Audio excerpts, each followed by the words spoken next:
تیتر اول امشب، الچاپوی ایران کیست؟ بررسی داستان ناجی شریفی زیندشتی و نقشش در ربودن کشتن مخالفان جمهوری اسلامی در ترکیه.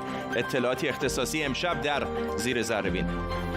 الیوت آبرامز، نماینده ویژه آمریکا در امور ایران، میگوید با تیم جو بایدن درباره ایران و برجام گفتگو کرده. او گفته دولت ترامپ در صدد است مشاوران آقای بایدن را متقاعد کنند که شرایط تغییر کرده.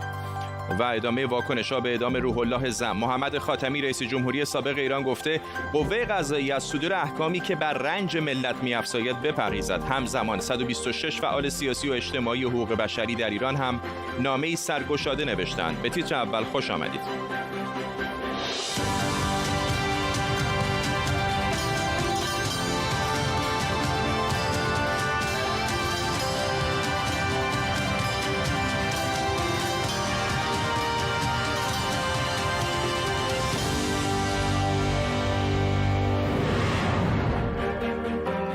سلام و وقت بخیر. ترکیه گفته دست کم 13 نفر رو در ارتباط با پرونده ربودن و قتل مخالفان جمهوری اسلامی دستگیر کرده. افرادی که گفته شده بخشی از باندی هستند که به ناجی شریفی زیندشتی متصل بودند.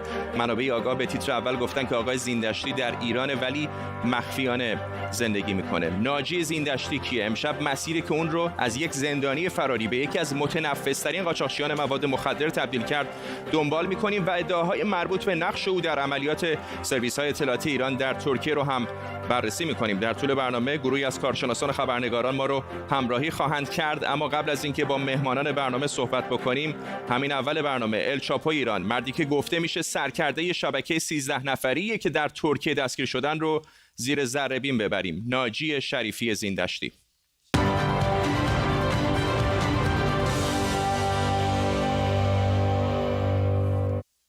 25 آذر 95 پلیس دبی توی پارکینگ برج فیروز جسد مردی رو توی ماشینش پیدا میکنه که با 9 گلوله کشته شده بود. فردی به نام چتین کوچ با پاسپورت ترکی، اما مقتول یک ایرانیه و اسم واقعیش پرویز کشاورز.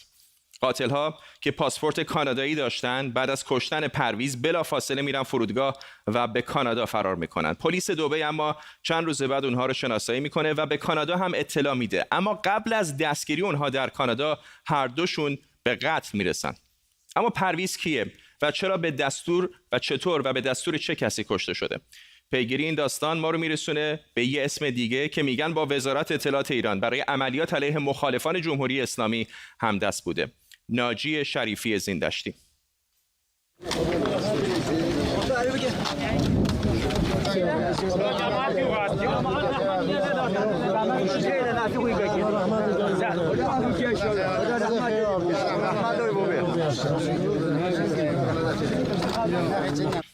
گفته شده ناجی با همکاری پرویز و یک فرد بلوچ به نام اسفندیار شروع به قاچاق مواد مخدر میکنه. سال 79 یا 80 ناجی و اسفندیار به جرم قاچاق مواد مخدر توی ایران زندانی میشن، ولی بعداً با کمک پرویز از زندان فرار میکنن. ناجی به ترکیه میره و اسفندیار به پاکستان. پرویز هم سال 82 میره ترکیه و توی کار قاچاق مشغول میشه. یک منبع آگاه مدعی شده پرویز و ناجی بر سر یک محموله مواد مخدر که لو میره با هم مشکل پیدا میکنن. منبع ما میگه 40 میلیون یورو غرامت محموله بوده. پرویز یا باید 40 میلیون یورو رو بده یا کشته میشه. راه سوم اینه که پرویز ناجی رو بکشه. منبع ما میگه پرویز فردی به نام رئیس رو اجیر میکنه تا ناجی رو بکشه، ولی توی این زدوبند دختر و راننده nacı به اشتباه کشته میشن. Çocuğuyla araca bindi, tetikçi tam da o an geldi. Peş peşe ateş edip böyle kaçtı. در همین سالها ناجی با جمهوری اسلامی در تماس و مرتب به ایران هم رفت آمد میکنه. اسم ناجی زیندشتی یک بار سال 2007 و دوباره 2 سال پیش سال 2018 به تیتر اخبار ترکیه میاد. سال 2007 با 75 کیلو هروئین توی ترکیه دستگیر میشه، اما با کمک یک مقام حکومتی ترکیه آزاد میشه. سال 2018 همراه 6 نفر از اعضای باندش و 2 پلیس ترکیه که متهم به همکاری با اونها بودن دوباره دستگیر میشه. این بار جرم قتل هم به جرماش اضافه شده. دستور قتل قطب الدین کیا که یک وکیل بود و همینطور برنامه‌ریزی برای قتل اورهان و اینهان اورگان که زیندشتی فکر می‌کرده پشت ماجرای قتل دخترش بودن. زیندشتی اما هر دوبار خیلی زود آزاد میشه. اما چطور؟ دست کم یک بار به پیشنهاد برهان کوزو که به اردوغان گفته بود نگه داشتن ناجی توی زندان به روابط ایران ترکیه ضربه میزنه. اما چرا دستگیری یک قاچاقچی و متهم به قتل باید به روابط ایران و türkiye ضربه بزنه و چرا حالا اسم ناجی دوباره به تیتر اول خبرها اومده؟ 6 ay sonra aniden tahliye edildi. Tahliye kararı büyük tepkilere neden oldu. Habertürk Haber Merkezi'nden Mustafa Şekeroğlu اردوغان پنجشنبه 20 آذر در رژه نظامی شعر آراز رو میخونه، شعری که با واکنش شدیدی در ایران روبرو میشه و ایران در اعتراض سفیر ترکیه رو احضار میکنه. حالا ترکیه خبر از دستگیری یک باند 13 نفره به سرکردگی ناجی زیندشتی داده که ادعا شده با سرویس‌های اطلاعاتی ایران برای ربودن مخالفان جمهوری اسلامی از جمله حبیب اسیود همکاری میکرده. منبع ما میگه بسیاری از عملیات‌های جمهوری اسلامی در ترکیه به دست همین باند زیندشتی انجام شده. پدرخوانده همقد و قواره الچاپو که احتمالاً حالا جایی در ایران مخفیه.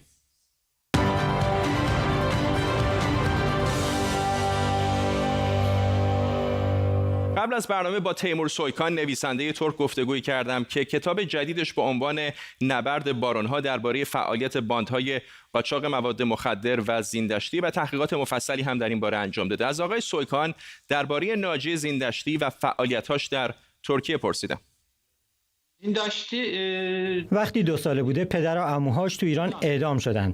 توی 20 سالگی هم خودش به همراه 2 تا از دوستاش به جرم قاچاق مواد مخدر دستگیر و محکوم به اعدام میشه. به خاطر همین در 20 سالگی به ترکیه فرار میکنه و در ترکیه شروع به زندگی میکنه. در حدود 25 سالی که در ترکیه زندگی کرده به خاطر جرم‌هایی مثل قاچاق انسان، قاچاق مواد مخدر و درگیری مسلحانه محاکمه شده. آخرین بار در ارتباط با محموله 2.5 تنی مواد مخدر که در یونان کشف شده بود و به مافیای مواد مخدری با مرکزیت ترکیه مربوط بود و بعد از اون بین ارباب‌های مواد مخدر ترکیه دعواهایی راه افتاد که من هم کتابی به همین اسم نوشتم.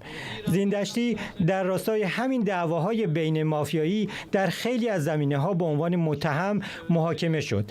در آوریل 2018 دستگیر شد، اما 6 ماه بعد با یک حکمی که در ترکیه به عنوان رسوایی ازش یاد میشه آزاد شد و دیگه در ترکیه ازش خبری نبود تا اینکه توی ارومیه در تشییع جنازه مادرش دیده شد.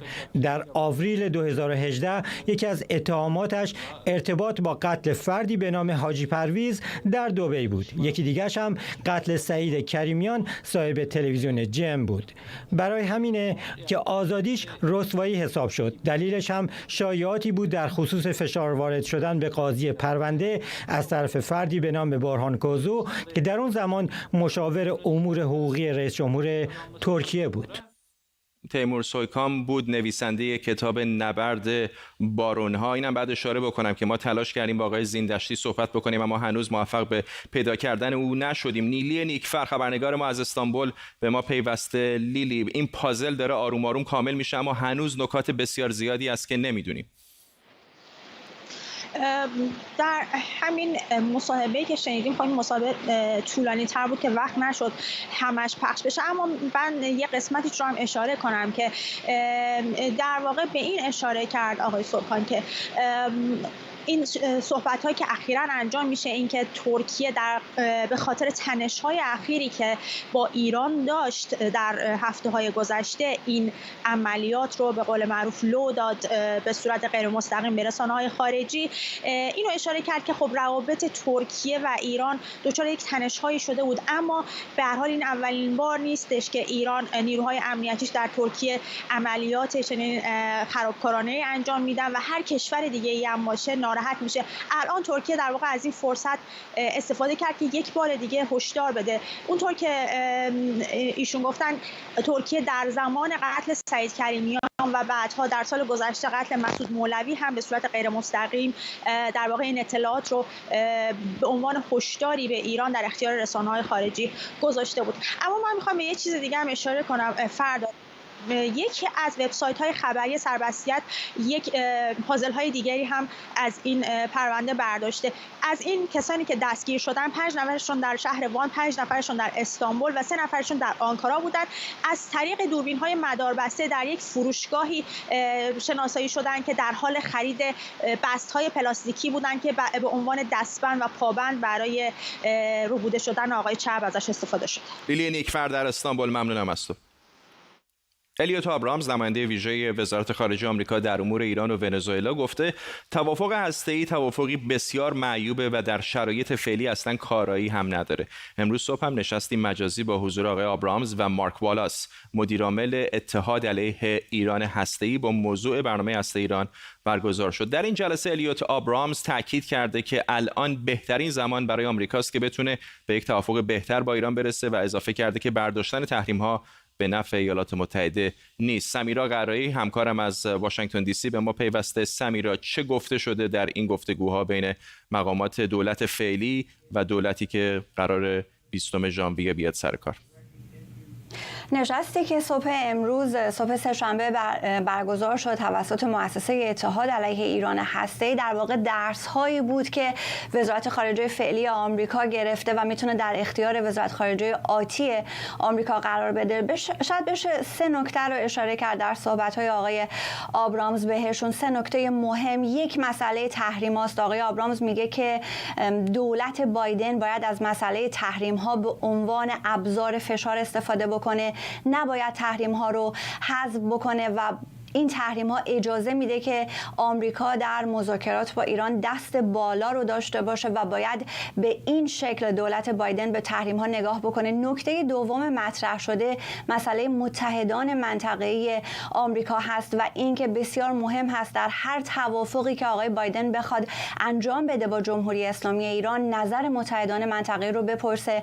آقای آبرامز میگه نه مثل سال 2015 که نظر این کشورهایی که مستقیما تأثیر میگیرن از سیاست‌های ایران پرسیده نشد و آقای اوباما گفت که وقت اون رسیده که این کشورها خاورمیانه رو با ایران سهیم بشن، این گونه نباشه، نظر اونها پرسیده بشه. نکته سوم این بود که هر توافق احتمالی به تایید هر دو حزب برسه. میدونیم که برای برجام اینطور نبود و درسی که آقای آبرامز میگه که در 4 سال گذشته گرفتیم این هست که مردم ایران بیش از سال 1357 خواهان آزادی هستند. این یک نکته است. 2 اینکه جمهوری اسلامی برای بی‌ثباتی منطقه از هیچ تلاشی فروگذار نمیکنه و 3 اینکه تحریم‌های یکجانبه کار میکنه و به گفته آقای آبرامز خوب هم کار میکنه و دولت بایدن باید استفاده بکنه از این تحریم‌ها. فرداد. ممنونم از تو سمیرا قرایی، همکارم در واشنگتن دی سی با ما. اهمیت انتخابات سنای آمریکا و کمپین‌های اون چیزی کمتر از اهمیت انتخابات ریاست جمهوری آمریکا نداره. هر دو حزب جمهوری‌خواه و دموکرات هم تمام تلاششون رو میکنن که اکثریت سنا رو در اختیار داشته باشن و به همین دلیل این روزها شاید برگزاری کمپین‌های انتخاباتی در ایالت جورجیا مهم باشه که شاهد اون هستیم که هنوز 2 کرسی خالی در مجلس سنا داره. جو بایدن هم اتفاقا به همین دلیل به آتلانتا در ایالت جورجیا رفته. نیوشا سارمی، خبرنگار ما، هم الان در آتلانتا در جورجیا است. چه میکنه آقای بایدن در آتلانتا؟ فرجاد، زمین تازه رقابت 2 حزب عمده آمریکا اینجاست در ایالت جورجیا، جایی که تکلیف 2 کرسی باقی مونده سنا مشخص میشه. هر 2 حزب انگیزه کافی و قوی دارن که بخوان این 2 صندلی رو به دست بیارن. برای دموکرات ها حیاتیه که هر 2 کرسی رو به دست بیارن. به خاطر همینه که جو بایدن رئیس جمهور منتخب دقیقاً فردای روزی که کالج انتخاباتی رو به رسمیت شناخت به عنوان رئیس جمهور منتخب به این ایالت سفر میکنه تا به نفع کاندیداهای دموکرات کارزار راه بیاندازه. دموکرات ها الان 48 کرسی رو در سنا دارن. 2 تای اونها البته نماینده های مستقلی هستن که همیشه همراه با دموکرات ها رأی دادن. اگر این 2 سناتور بتونن وارد کنگره بشن به نفع دموکرات ها، اون وقت کامالا هریس میتونه که در مواقع ضروری وارد بشه و وزنه رو به نفع دموکرات ها سنگین کنه، هرچند که همچنان شکننده است. و اگر جمهوری خواهان تنها یک کرسی رو بتونن بگیرن، اکثریت رو در مجلس خواهند داشت و این میتونه دقیقاً جلوی انتصابات عمده، اقدامات عمده بایدن رو بگیره. بخاطر همین برای هر دو حزب ضروری و حیاتی رقابتی که اینجا در ایالت جورجیا در جریانه. ممنونم از سونیشا سارمی در آتلانتا در ایالت کلیدی جورجیا. 126 نفر از فعالان سیاسی اجتماعی در ایران بیانیه صادر کردند و اعدام روح الله زم رو محکوم کردند. این افراد نوشتند در دنیای امروز چطور میشه چشم‌ها رو روی اجرای حکم مرگ یک خبرنگار و مدیر یک کانال تلگرامی بست. همزمان محمد خاتمی رئیس جمهوری دوران اصلاحات هم خطاب به قوه مقننه و قضاییه گفته از تصویب قوانین یا صدور و اجرای احکام قضایی که میتونه افق پیش رو تیره و رنجی بر رنج‌های ملت بیفزاید پرهیز کنند. مهدی خزعلی دبیر کل جبهه آزادی از تهران با ماست. آقای خزعلی، چطور باید دید واقعا واکنش‌ها در ایران رو؟ همین حرفای آقای خاتمی رو می‌بینم به نظر اونقدر که شاید خیلی انتظار داشته باشن انتقاد جدی نکرده، یک حرف خیلی کلی زده شبیه به حرفایی که همیشه میزنه. شما واکنشتون چه هست به این ماجرا؟ با سلام خدمت شما و بینندگان. سوای از محکومیت اعدام و سوای از نقایص قانونی و سوء استفاده از قانون، ما میخوام برگردیم به این که اساساً اتهامات همه واهی است. جاسوس شرط اولش دسترسی به اطلاعات طبقه بندی شده است. روح الله زم در خارج چه دسترسی داشته است جز اینکه از درون نظام، از رده‌های بالا، از بیت رهبری، قوه قضاییه، حفاظت اطلاعات، سپاه دارند در یک رقابت درون جناحی، باندهای درون جناح حاکم برای زدن همدیگه اطلاعاتی به او میدادند، او رو فریب دادند. او هم با پخش این اطلاعات در واقع سایتش اومد بالا و خوشحال بود، ولی نمیدونست که این در واقع طناب داری است که دارن اینها برای او مهیا میکنن. من از همون آغاز گفتم انتشار این اطلاعات به قیمت جان این جوان تموم میشه و من میخوام بگم او رو فریب دادن. دعواهای خودشون رو در جناح حاکم میخواست یکی رهبر بشه، یکی دیگه آبرو او رو میبرد، اسناد او رو منتشر میکرد و امثال اینها که همه میدونیم، همه این اطلاعات رو شنیدیم، ولی نرفتن دنبال اون سورس اطلاعات، منابع اطلاعاتی که از او سوء استفاده کردن، اطلاعات رو در اختیار او قرار دادن، در اختیار هر کس دیگه هم، هر رسانه دیگه هم میتونستن قرار بدن و نهایتا او رو گرفتن. آیین دادرسی رعایت نشد. کمتر از چند ساعت بعد از ملاقات بدون اینکه او بداند حکمش تایید شده و فرصت اعاده دادرسی به او بدن، خب اعدام شد. وصیتی از او نیست، چون از او وصیت میترسن، از اینکه او بفهمد. تا آخر او رو امیدوار میکنن که صداش در نیاد، دهانش بسته باشه و بتونن آنچه که اونها میخواهند بگوید. باید ایشون میامد در بند عمومی با زندانیای دیگه ارتباط داشت، با خانواده ارتباط داشت، وصیت‌نامه مینوشت و معلوم میشد چه کسانی سوء استفاده کردن و این جوان قربانی دعوای درون جناحی جناح حاکم شده است. ما باید پیگیر این باشیم. مهم این است که درون این جناح‌ها دارن در واقع یک جنایتی میکنن، یک باند مخوفی شکل گرفته، همدیگر رو میخوان بزنن. جوانها و روزنامه‌نگاران و رسانه‌ها بازیچه دعوای درون جناحی حاکم نشوند. مراقب باشیم و این تکرار نشود و باید پیگیر شیم. آقای خزعلی، من نمیدونم جناح‌های مختلف سیاسی در ایران دقیقاً هر کدومشون چطور دارن این داستان رو نگاه میکنن، ولی دست کم از بیرون که نگاه میکنید همه دنیا به شکلی واقعاً در شوک هست که یک فرد رو که یک کانال تلگرامی داشته دیگه، یعنی اقدام مسلحانه هم که حتی نکرده، شما از یک کشور دیگر دزدیدید، ربودید، بردید در ایران و بعد در یک دادگاه خیلی بدون شفافیت محکومش کردید به اعدام و اعدامش کردید. فکر میکنید یک همچین رفتاری که از حکومت ایران داریم میبینیم برای، حالا نمیگم فقط اصلاح طلبان، کلا طیف‌های مختلف سیاسی در ایران که هنوز امیدی دارن که شاید این نظام از داخل اصلاح بشه، چه پیامی رو داره میرسونه که آیا واقعا اصلاح شدنی هست یا دیگه اصلاحات معنا و مفهومی نداره؟ ببینید، این حرکت مثل اون پیر فرتوتی است که هم قررش میکنه هم بادی ازش خارج میشه، هم میخواد تهدید کنه هم خودش میترسه. این هم نشانه ترس این جناحه و همین که میخواد بترسانه. اما باید بگم محکم باید ایستاد. نقاط ضعف این کار مثل آدمربایی، اینترپولی در کار نبوده، پرونده‌ای نبوده، محاکمه‌ای نبوده که یک مجرم قطعی رو شما بخواهید. آدمربایی بوده و محاکمه هم در طول این تحقیق و محاکمه غیرقانونی بوده. باید هیئت منصفه باید بود، چه رسانه چه سیاسی، یا جرم سیاسی یا مطبوعاتی. حتما هیئت منصفه میخواد، باید محکم بایستیم. من فکر میکنم علیرغم اینکه خیلی ناامید شدن، اگر محکم بایستیم میتونیم اینها رو سر جاشون بنشونیم انشالله. مهدی خزعلی در تهران، ممنونم از شما. شاید در ایران با خطای پزشکی سر و کار داشتین، در اینجا یعنی در بریتانیا هم خیلی ها از این موضوع شاکی‌اند، ولی در بیشتر کشورهای پیشرفته میزان قصور پزشکی خیلی زیاد نیست. حالا مدیر کل امور کمیسیون‌های پزشکی قانونی ایران بابک سلحشور میگه میزان شکایت مردم به خاطر قصور پزشکی نسبت به پارسال بیشتر شده. میزان پرونده‌های قصور پزشکی تا اینجا نسبت به مدت مشابه در سال گذشته 12% رشد داشته. مجموع پرونده‌های قصور پزشکی بیش از 6000 مورد بوده که بیشتر از نصف اونها تبرئه شدن.